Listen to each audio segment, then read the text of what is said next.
பன்னிக்கறி வந்து பச்சையா சாப்பிடலாமாண்ணே? சாப்பிடலாம். சாப்பிட்டு காட்டுங்க பாப்போம். சாப்பிடுங்க. சாப்பிட்டு காட்டுங்க. ஒரு கறி பேசுனீங்கன்னா உங்க கடையை ஃபேமஸ் ஆக்கி விடுவாங்க. பச்சையா சாப்பிடுறீங்க. என்னென்ன பச்சையா சாப்பிடுறீங்க?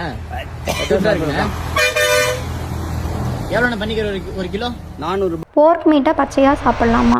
அது தெரிஞ்சுக்கணுன்னா உங்கள் டாக்டரை ஃபாலோ பண்ணிவிட்டு இந்த வீடியோ ஃபுல்லாக பாருங்கள். போர்க் மீட் அதாவது பன்னிக்கறியில் நம்ம கண்ணுக்கே தெரியாத நிறைய பாக்டீரியா, டீனியா சோலியம் அப்படிங்கிற பேரசைட் இதெல்லாமே நிறைய இருக்குது. நீங்கள் இது மாதிரி வேக வைக்காமல் எந்த மீட்டை சாப்பிட்டாலுமே அதில் இருக்க பாக்டீரியா, பேரசைட்ஸ் இது எல்லாமே உங்கள் வயிற்றுக்குள்ளே போய் நிறைய டிசீசஸை காஸ் பண்ணும். நீங்கள் இப்படி வேக வைக்காமல் சாப்பிட்டுக்கிட்டே இருந்தீங்க அப்படின்னா உங்களுக்கு வந்து அது வயிற்றுக்குள்ளே போய் ஃபுட் பாய்சன் காஸ் பண்ணி வயிற்றால போகிறதுக்கு நிறைய வாய்ப்பு இருக்குது.